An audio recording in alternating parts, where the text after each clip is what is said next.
ನೀವು ನೋಡ್ತಾ ಇರೋದು ಒನ್ ಇಂಡಿಯಾ ಕನ್ನಡ. ನಾನು ಪ್ರತಿಮಾ. ವೀಕ್ಷಕರೇ, ನಾವು ಡೈಲಿ ಏನೇನು ಆಹಾರ ಸೇವನೆ ಮಾಡ್ತೀವಿ, ನೀರು ಕುಡಿತೀವಿ, ಹಾಲು ಕುಡಿತೀವಿ, ಅಥವಾ ಏನೋ ಮಕ್ಕಳಿಗೆ ಕೊಡ್ತಾ ಇರುವಂಥ ಒಂದಷ್ಟು ಫುಡ್ ಆಗಿರಬಹುದು, ಇವೆಲ್ಲ ನಿಜವಾಗ್ಲೂ ಸೇಫಾ ಅಂತ ಯೋಚನೆ ಮಾಡಬೇಕು. ಯಾಕಂದರೆ ಈಗ ಭಾರತ ಫೇಸ್ ಮಾಡ್ತಾ ಇರುವಂತಹ ಅತಿ ದೊಡ್ಡ ಸಮಸ್ಯೆ ಅಂತ ಅಂದರೆ ಅದು ಆಹಾರದ ವಿಷಯದಲ್ಲಿ, ಆಹಾರದ ಕಲಬೆರಕೆ ವಿಷಯದಲ್ಲಿ. ಇದು ಕೇವಲ ಕಾನೂನು ಸಮಸ್ಯೆ ಮಾತ್ರ ಅಲ್ಲ, ಇದು ನಮ್ಮ ಜೀವನದ ಪ್ರಶ್ನೆ ಕೂಡ ಹೌದು. ಸೊ ಈ ವಿಡಿಯೋದಲ್ಲಿ ಈ ಆಹಾರ ಕಲಬೆರಕೆ ಯಾವ ರೀತಿಯಾಗಿ ನಡೀತಾ ಇದೆ, ಅದರಿಂದ ಆಗೋ ಅಪಾಯಗಳು ಏನೇನು, ಸರ್ಕಾರ ಹಾಗೆ ವ್ಯವಸ್ಥೆ ಇದೆಲ್ಲದ್ರ ಬಗ್ಗೆ ಒಂದು ರೀತಿ ಫೇಲ್ಯೂರ್ ಆಗ್ತಾ ಇದೆ, ಇದನ್ನು ನಿಯಂತ್ರಣ ಮಾಡೋದಕ್ಕೆ, ತಡೆಗಟ್ಟೋದಕ್ಕೆ ಅನ್ನೋದ್ರ ಬಗ್ಗೆ ಒಂದಷ್ಟು ವಿವರವಾಗಿ ಹೇಳೋದಾದರೆ, ಈ ವಿಚಾರವಾಗೇನೆ AAP ನಾಯಕ ರಾಘವ್ ಚಡ್ಡಾ ಅವರು ರೀಸೆಂಟಾಗಿ ರಾಜ್ಯಸಭೆಯಲ್ಲಿ ಈ ವಿಚಾರವನ್ನು ಪ್ರಸ್ತಾಪ ಮಾಡಿದರು. ಭಾರತದ ಅತಿ ದೊಡ್ಡ ಆರೋಗ್ಯದ ಬಿಕ್ಕಟ್ಟು ಅಂತ ಹೇಳ್ತಾ ಒಂದಷ್ಟು ವಿಷಯಗಳನ್ನು ಕೂಲಂಕಷವಾಗಿ ಹೇಳಿದ್ದಾರೆ. ಆಹಾರ ಕಲಬೆರಕೆ ಬಗ್ಗೆ ಅವರು ಮಾತನಾಡಿದ್ದಾರೆ, ಒಂದಷ್ಟು ಎಚ್ಚರಿಕೆ ಕೂಡ ಕೊಟ್ಟಿದ್ದಾರೆ. ಶುದ್ಧತೆಯ ನಕಲಿ ಲೇಬಲ್ ಅನ್ನ ಹಾಕೊಂಡು ಮಾರುಕಟ್ಟೆಗಳಲ್ಲಿ ವಿಷವನ್ನ ಮಾರಾಟ ಮಾಡ್ತಿದ್ದಾರೆ ಅಂತ ಅವರು ಹೇಳಿದ್ದಾರೆ. ಇಂದು ದೇಶ ಎದುರಿಸ್ತಾ ಇರೋ ಅತ್ಯಂತ ಗಂಭೀರ ಸಮಸ್ಯೆಗಳಲ್ಲಿ ಇದು ತುಂಬಾ ಮಹತ್ವವಾದದ್ದು. ಹಾಲಿನಲ್ಲಿ ಯೂರಿಯಾ, ತರಕಾರಿಗಳಲ್ಲಿ ಆಕ್ಸಿಟೋಸಿನ್, ಪನ್ನೀರ್ನಲ್ಲಿ ಕಾಸ್ಟಿಕ್ ಸೋಡಾ, ಮಸಾಲೆಗಳಲ್ಲಿ ಇಟ್ಟಿಗೆ ಪುಡಿ, ಜೇನಿನಲ್ಲಿ ಹಳದಿ ಬಣ್ಣದ ರಾಸಾಯನಿಕ, ಕೋಳಿ ಮಾಂಸದಲ್ಲಿ ಸ್ಟೆರಾಯ್ಡ್ಗಳು, ಐಸ್ ಕ್ರೀಮ್ನಲ್ಲಿ ಡಿಟರ್ಜೆಂಟ್, ಇವೆಲ್ಲ ನಮಗೆ ನಿಧಾನವಾಗಿ ಸಾವಿನ ಬಾಗಿಲಿನ ಕಡೆ ಕೊಂಡೊಯ್ತಾ ಇದೆ. ನಾವು ಪ್ರತಿನಿತ್ಯ ತಿಳಿಯದೆ ನಿಧಾನವಾಗಿ ವಿಷವನ್ನು ಸೇವನೆ ಮಾಡ್ತಾ ಇದ್ದೀವಿ ಅಂತ ಹೇಳಿದರು. ಹಾಗೆ ಭಾರತದಲ್ಲಿ ಹಾಲು ಯಾವ ರೀತಿ ಕಲಬೆರಕೆ ಆಗ್ತಿದೆ ಅನ್ನೋದನ್ನ ತುಂಬ ಡೀಟೇಲ್ ಆಗಿ ಹೇಳ್ತಾ ಹೋದರು. ಈ ವಿಷಯವನ್ನು ಪ್ರಸ್ತಾಪ ಮಾಡಿದ ಟೈಮ್ನಲ್ಲಿ ಚಡ್ಡಾ ಅವರು 71% ಹಾಲಿನ ಮಾದರಿಗಳು ಯೂರಿಯಾವನ್ನು ಹೊಂದಿರುತ್ತೆ, 64% ಸೋಡಿಯಂ ಬೈಕಾರ್ಬನೇಟ್ನಂತಹ ನ್ಯೂಟ್ರಲೈಸರ್ಗಳನ್ನು ಹೊಂದಿರುತ್ತೆ ಅಂತ ಸಂಶೋಧನೆಯೇ ಹೇಳಿದೆ. ಇಲ್ಲಿ ಮಾರಾಟವಾಗೋ ಹಾಲಿನ ಪ್ರಮಾಣದಷ್ಟು ಹಾಲು ಈ ದೇಶದಲ್ಲಿ ಉತ್ಪಾದನೆಯೇ ಆಗ್ತಾ ಇಲ್ಲ ಅಂತ ಹೇಳಿದರು. ನಿಜಕ್ಕೂ ಇದು ಶಾಕಿಂಗ್ ಅಂತ ಅನ್ಸುತ್ತಲ್ವಾ? ಆಕ್ಸಿಟೋಸಿನ್ ಹಾನಿಕಾರಕ ರಾಸಾಯನಿಕ ಆಗಿದ್ದು ಅದು ಕ್ಯಾನ್ಸರ್ ಆಗಿರ್ಬೋದು, ತಲೆ ತಿರುಗೋದಾಗಿರ್ಬೋದು, ತಲೆನೋವಾಗಿರ್ಬೋದು, ಹಾರ್ಟ್ ರಿಲೇಟೆಡ್ ಒಂದಷ್ಟು ಪ್ರಾಬ್ಲಮ್ ಆಗಿರ್ಬೋದು, ಇನ್ನು ಗರ್ಭಿಣಿಯರಿಗಾಗಿರ್ಬೋದು, ಬಂಜೆತನ ಆಗಿರ್ಬೋದು, ಹೀಗೆ ಅನೇಕ ರೋಗಗಳಿಗೆ ಎಡೆ ಮಾಡಿಕೊಡುತ್ತೆ ಅನ್ನೋದನ್ನು ಕೂಡ ಹೇಳಿದರು. ಹಾಗೆ ಇಲ್ಲಿ 4 ಆಹಾರದ ಮಾದರಿಗಳಲ್ಲಿ ಒಂದು ಕಲಬೆರಕೆ ಕಂಡುಬಂದಿದೆ ಅನ್ನೋದನ್ನು ಕೂಡ ಹೇಳಿದರು. ಅದೇನಂತಂದರೆ 2014-15ರಿಂದ 2026 ತನಕ ಪರೀಕ್ಷೆ ಮಾಡಿದ ಎಲ್ಲ ಮಾದರಿಗಳಲ್ಲಿ 25% ಕಲಬೆರಕೆ ಕಂಡುಬಂದಿದೆ.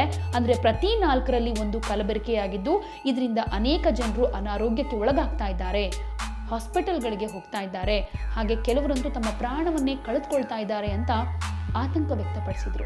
ಜೊತೆಗೆ ಈ ದೇಶದ 2 ದೊಡ್ಡ ಗರಂ ಮಸಾಲಾ ಕಂಪನಿಗಳು ಕ್ಯಾನ್ಸರ್ ಉಂಟು ಮಾಡೋ ಕೀಟನಾಶಕಗಳನ್ನು ಒಳಗೊಂಡಿರೋದ್ರಿಂದ ಅವುಗಳನ್ನು ಅಮೆರಿಕ, UK ಹಾಗೆ ಯುರೋಪಿನಾದ್ಯಂತ ನಿಷೇಧ ಮಾಡಲಾಗಿದೆ. ಅದೇ ಮಸಾಲೆಗಳನ್ನು ಭಾರತದಲ್ಲಿ ಇನ್ನೂ ಕೂಡ ದೊಡ್ಡ ಪ್ರಮಾಣದಲ್ಲಿ ಮಾರಾಟ ಮಾಡಲಾಗ್ತಾ ಇದೆ. ನಾವು ಈ ಉತ್ಪನ್ನಗಳನ್ನು ಸೇವಿಸುವಂತೆ ಒತ್ತಾಯಿಸಲಾಗ್ತಾ ಇದೆ ಅಂತಾನು ಅಂತಾರಾಷ್ಟ್ರೀಯ ಮಟ್ಟದಲ್ಲಿ ನಿಷೇಧಕ್ಕೆ ಒಳಗಾಗಿರೋ ಭಾರತೀಯ ಆಹಾರದ ಉತ್ಪನ್ನಗಳನ್ನು ಕೂಡ ಉಲ್ಲೇಖ ಮಾಡಿದರು. ಎಂಥ ವಿಪರ್ಯಾಸ ಅಲ್ವಾ? ಬೇರೆ ಬೇರೆ ದೇಶಗಳಲ್ಲಿ ಇದು ಸರಿ ಇಲ್ಲ, ಆರೋಗ್ಯಕ್ಕೆ ಹಾನಿಕರ ಅಂತ ಬ್ಯಾನ್ ಮಾಡಿದ್ದಾರೆ.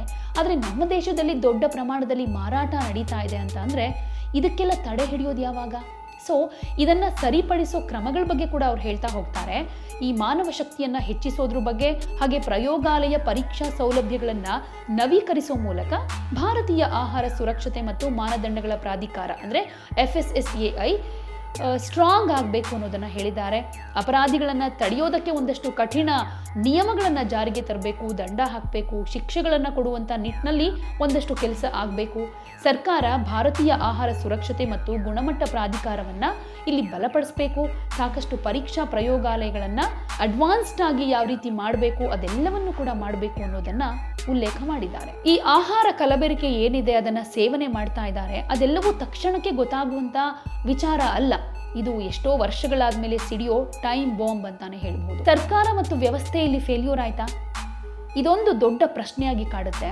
ಆಹಾರ ಸುರಕ್ಷತಾ ಇಲಾಖೆ ಎಲ್ಲಿದೆ ಅಂತ ಪ್ರಶ್ನೆ ಮಾಡಬೇಕು. ಯಾಕಂದ್ರೆ ಇಲ್ಲಿ FSSAIನ ನಿಯಮಗಳು ಬರೀ ಪೇಪರ್ನಲ್ಲೇ ಉಳ್ಕೊಂಡು ಬಿಟ್ಟಿದ್ಯಾ? ಪರಿಶೀಲನೆಗಳೆಲ್ಲವೂ ಒಂದು ರೀತಿ ಡ್ರಾಮಾ ರೀತಿ ಆಗ್ತಾ ಇದೆಯಾ? ನಾಟಕ ಆಡ್ತಾ ಇದ್ದಾರಾ? ಭಾರತದಲ್ಲಿ ಲಕ್ಷಾಂತರ ಆಹಾರ ಘಟಕಗಳಿದ್ರೂ ಕೂಡ ಪರಿಶೀಲನೆ ಮಾಡೋ ಅಧಿಕಾರಿಗಳ ಸಂಖ್ಯೆ ಕಮ್ಮಿ ಆಗ್ತಾ ಇದೆ. ಶಿಕ್ಷೆಗಳಲ್ಲಿ ಒಂದಷ್ಟು ಸಡಿಲ ಕಾಣಿಸ್ತಾ ಇದೆ, ಭ್ರಷ್ಟಾಚಾರದ ಆರೋಪ, ಇವೆಲ್ಲ ಸೇರ್ಕೊಂಡು ಆಹಾರ ಕಲಬೆರಕೆಗೆ ಒಂದು ರೀತಿ ಮುಕ್ತವಾದ ದಾರಿಯನ್ನ ಮಾಡಿಕೊಟ್ಬಿಟ್ಟಿದ್ಯಾ ಅನ್ನೋ ಪ್ರಶ್ನೆ ಇಲ್ಲಿ ಕ್ರಿಯೇಟ್ ಆಗುತ್ತೆ. ಒಬ್ಬ ವ್ಯಕ್ತಿ ಕಲಬೆರಕೆ ಮಾಡಿದ ಆಹಾರದಿಂದ ಲಾಭ ಗಳಿಸ್ತಾ ಇದ್ರೆ ಲಕ್ಷಾಂತರ ಜನ ತಮ್ಮ ಆರೋಗ್ಯವನ್ನ ಕಳೆದುಕೊಳ್ತಾ ಇದ್ದಾರೆ. ಹೀಗಿರುವಾಗ ಇಲ್ಲಿ ನಾವೇನ್ ಮಾಡ್ಬೇಕಾಗತ್ತೆ ಅಂತ ನೋಡೋದಾದ್ರೆ, ಸಾಮಾನ್ಯ ನಾಗರಿಕನಿಗೆ ಏನಾದ್ರೂ ಆಯ್ಕೆ ಇದೆಯಾ ಅಂದ್ರೆ ಖಂಡಿತ ಇದೆ. ಈಗ ತುಂಬ ಚೀಪಾಗಿ ಏನೋ ಸಿಗ್ತಾ ಇದೆ ಅನ್ನೋದಕ್ಕೆ ನೀವು ಮರಳಾಗೋದಕ್ಕೆ ಹೋಗಬೇಡಿ. ಅತಿಯಾದ ಬಣ್ಣ ಅಥವಾ ಹೊಳಪು ಇರುವಂತಹ ಆಹಾರದಿಂದ ದೂರ ಇದ್ರೇನೆ ಒಳ್ಳೆಯದು. ಸ್ಥಳೀಯವಾಗಿ ಅಂದರೆ ಒಂದಷ್ಟು ವಿಶ್ವಾಸ ಇದ್ದರೆ ಅಲ್ಲಿ ಮಾತ್ರ ಖರೀದಿ ಮಾಡಿದರೆ ಒಳ್ಳೆಯದು. ಯಾವುದಾದ್ರೂ ಅನುಮಾನಗಳಿದ್ರೆ ದೂರನ್ನು ಕೊಡಲೇಬೇಕು. ಸೊ ಭಾರತದಲ್ಲಿ ಆಹಾರ ಕಲಬೆರಕೆ ಒಂದು ರೀತಿ ಕಾನೂನು ಸಮಸ್ಯೆ ಮಾತ್ರ ಅಲ್ಲ, ರಾಜಕೀಯ ವಿಚಾರ ಅಲ್ಲ, ಇದು ಜನರ ಆರೋಗ್ಯದ ತುರ್ತು ಪರಿಸ್ಥಿತಿ ಅಂತ ಕನ್ಸಿಡರ್ ಮಾಡಬಹುದು. ಇದನ್ನು ತಡೆಯೋದಕ್ಕೆ ಕಠಿಣ ಕಾನೂನುಗಳು ರೂಪಿಸಬೇಕಾಗುತ್ತೆ, ನಿಜವಾದ ಪರಿಶೀಲನೆ ಪಾರದರ್ಶಕವಾಗಿ ನಡಿಬೇಕಾಗುತ್ತೆ. ಇಲ್ಲಿ ಜನಜಾಗೃತಿ ಅನ್ನೋದು ತುಂಬ ಇಂಪಾರ್ಟೆಂಟ್ ಆಗುತ್ತೆ. ಹಾಗೆ ರಾಜಕೀಯ ಇಚ್ಛಾಶಕ್ತಿ ಕೂಡ ಎಲ್ಲವೂ ಬೇಕಾಗುತ್ತೆ. ಇಲ್ಲದೇ ಇದ್ದರೆ ನಾವು ಹಾಗೆ ನಮ್ಮ ಮಕ್ಕಳು ನಿಧಾನವಾಗಿ ಪ್ರತಿನಿತ್ಯ ವಿಷ ಸೇವನೆ ಮಾಡಿಕೊಂಡೇ ಇರ್ತೀವಿ.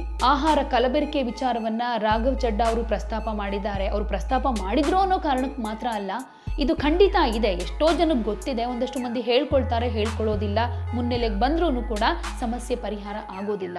ಸೊ ಇಲ್ಲಿ ಜನಜಾಗೃತಿ ಅಷ್ಟೇ ಇಂಪಾರ್ಟೆಂಟ್, ರಾಜಕೀಯ ಇಚ್ಛಾಶಕ್ತಿ ಕೂಡ ಅಷ್ಟೇ ಇಂಪಾರ್ಟೆಂಟ್. ಒಂದಷ್ಟು ರೂಲ್ಸ್ ಚೇಂಜ್ ಆಗಬೇಕಾಗಿದೆ, ಯಾಕಂದ್ರೆ ಇದು ಆಹಾರದ ವಿಷಯ, ಜೀವನದ ವಿಚಾರ. ಹೀಗಿರುವಾಗ ಸರ್ಕಾರ ಕೂಡ ಎಚ್ಚೆತ್ತುಕೊಳ್ಬೇಕಾಗುತ್ತೆ, ಜನ ಕೂಡ ಇದ್ರ ಬಗ್ಗೆ ಹುಷಾರಾಗಿರ್ಬೇಕಾಗುತ್ತೆ. ಸೊ ಇದ್ರ ಬಗ್ಗೆ ನಿಮ್ಮ ಅಭಿಪ್ರಾಯ ಏನೇ ಇದ್ರೂ ಕಮೆಂಟ್ ಮೂಲಕ ತಿಳಿಸಿ. खाने में खतरनाक मिलावट का मुद्दा फूड अडल्ट्रेशन का। सर बाजार में प्योरिटी का लेबल लगाकर, फर्जी लेबल लगाकर खुलेआम जहर बेचा जा रहा है।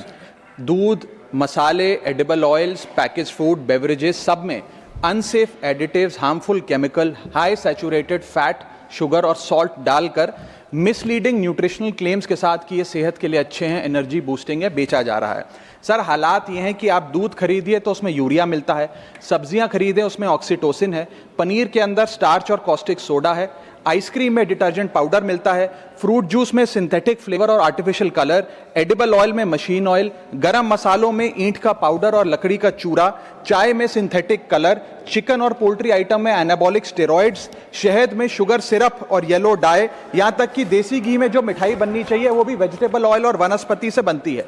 सर आप सोचिए कि जब एक माँ अपने बच्चे को दूध का ग्लास देती है सोचकर कि इसमें कैल्शियम है, प्रोटीन है, मेरा बच्चा तंदुरुस्त बनेगा, उसे इस बात का अंदाज़ा भी नहीं है कि वे एक यूरिया और डिटर्जेंट का डेंजरस मिक्स अपने बच्चे को पिला रही है। सर एक रिसर्च बताती है कि मिल्क के सैंपल्स में 71% सैंपल्स में यूरिया और 64% सैंपल्स में न्यूट्रलाइजर जैसे सोडियम बायोकार्बोनेट पाए गए। सर इतना तो देश में मिल्क का प्रोडक्शन नहीं है जितना इस देश में दूध बेचा जा रहा है। सर दवाइयों पे वेजिटेबल्स पे आइए सर, सब्जियों जिनको हम सेहत का भंडार समझकर खरीदते हैं उसे ऑक्सीटोसिन का इंजेक्शन लगाकर फ्रेश हरा भरा और उसकी ग्रोथ को एक्सेलरेट कर कर बेचा जाता है। ऑक्सीटोसिन सर वो हार्मफुल केमिकल है जिससे dizziness, headache, heart failure, infertility और कैंसर जैसी बीमारियां होती हैं।